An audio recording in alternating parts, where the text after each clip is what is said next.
What's a secret you have never told anyone in real life? 1. I actually might have a book fetish. I work in a library and have been working in libraries since my formative teenage years. I also did a literature degree.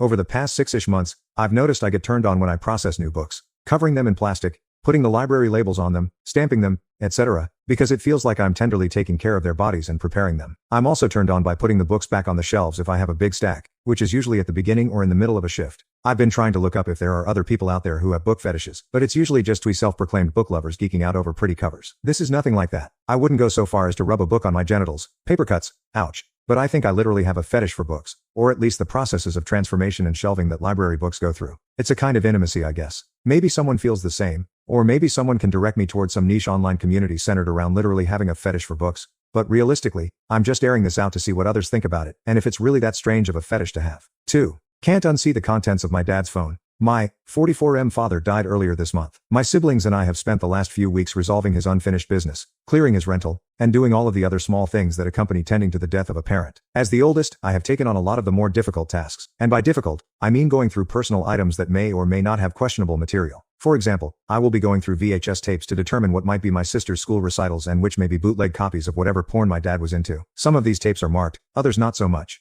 It will be an absolute crapshoot. Today, my sister canceled my dad's mobile service. I am in possession of the phone. I had a work call canceled, so I had a free hour. I decided that I was going to go through his photos to move the good ones over to my phone or computer and delete the rest. What I found I should have been prepared for, but was completely unprepared for. The videos my dad had saved all seemed to have thumbnails that were difficult to distinguish, so I found myself having to start each video to understand whether it was worth keeping. As I started reviewing, I found some old snippets of my kids as babies, videos I had never seen before. I found cute videos of my mom and dad from 10, 15 years ago that were also new to me. I was on a roll. Then I clicked a video that will likely haunt me for the rest of my days. When the video came into focus, I saw a close-up of my dad's face looking at something off screen. Within seconds, it became clear that he was going down on a freshly shaved woman. And as I quickly attempted to escape the video, I heard sounds that I'm still processing. Don't get me wrong, I don't begrudge my dad for getting freaky. I am also almost certain the video was of him and his new girlfriend. My mom died years ago, so the timeline doesn't fit. So that somehow feels better. I have a few college friends that I can confide in, but this largely has to sit with me. I also realize that if his death weren't so recent, this wouldn't be as brutal. Oh, and there are still potential good videos that I feel compelled to go through, but now I'm not so sure. TLDR, I found a video of my dad eating someone out that hopefully wasn't my mom.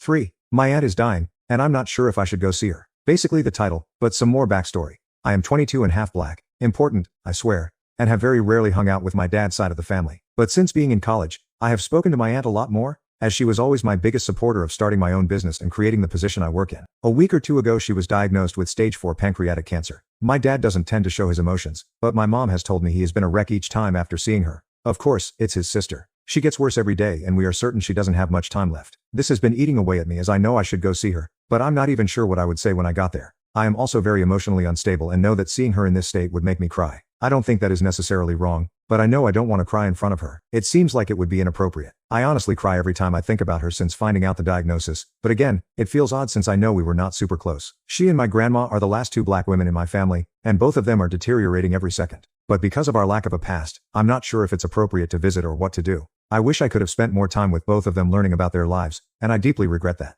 4. I love the smell of my own sulfuric, diuretic shit after eating McDonald's. For the longest time, I refused to believe that I enjoyed the smell of my own diarrhea. Some days when I had diarrhea, it would smell unbearable, and I quickly had to do the job and leave. However, the smell was pleasant during the times when I ate out. I eat McDonald's a few times a year, so I really couldn't pinpoint what fast food restaurant was causing this aromatic shit. I forgot about it for a while and brushed it off because I was like, nah, that can't be true. Maybe I smelled something else. Yet, this past week, I had multiple divine revelations, this one being the biggest, which could have been triggered by me accidentally smearing my own cock with residue from the numbing cream that was prescribed by my doctor for my neck pain. Anyway, for lunch today, I had McDonald's, 3 fish fillets, a large Coke and fries. I devoured them instantly, as fish fillets are my favorite and the only thing I've been ordering at McDonald's for the past 2 decades. After a few hours of constantly ripping ass around the house every time I took a step, I started to feel a substantial, dull pressure in my lower abdomen. This was bad. So I thought lying on my stomach in bed would get rid of it. But I was wrong. The pressure increased and I started to rapid fart. I felt like if I stood up, I'd probably shit myself. My bathroom is about 5 feet away from my bed, so this was a pretty big problem. A few years back, this exact scenario took place and resulted in me shitting my pants because I stood up too fast. That was absolutely disgusting and embarrassing,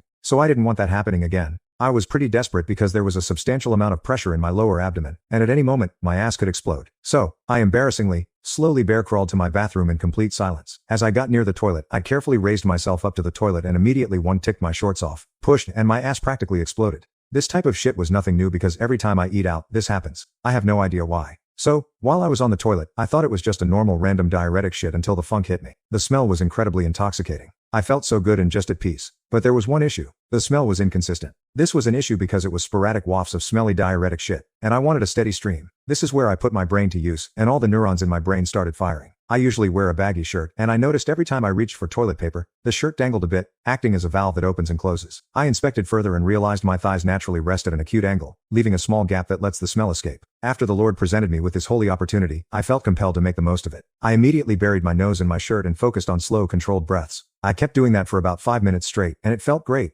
but at the same time, I felt disgusted at myself. A few seconds later, I started to feel really disgusted at myself, but the smell was addicting. I didn't let my brain even think cause every time I do that in situations like this, I end up convincing myself with voodoo logic. So in a flash, I quickly wiped, turned on the bidet at maximum pressure and immediately took a shower to wash away all my sins. This entire thing was really embarrassing, and I could not get myself to tell anyone in real life because I might get judged. 5. I wasted a lot of money on chat apps because I was lonely, and now I just feel ashamed. I am not proud of this, but I want to be honest about it because maybe it will help someone else. For a long time, I have been very lonely. I do not really have close friends around me, and most days it feels like I am just moving through life on my own. Because of that, I started using different chat and streaming apps. At first, it felt harmless, just someone to talk to and a way to feel noticed for a while. Then it slowly turned into me paying again and again just to keep the conversations going. Pay for more time. Pay to send something. Pay to get a reply. Every time I felt like if I stopped paying I would lose that small bit of connection, so I kept going. Now I look back, and I realize I spent a lot of money that I really could not afford to lose. It did not fix my loneliness. It just gave me a short distraction and then a bigger empty feeling afterward. I feel guilty, stupid, and ashamed that I let it get that far.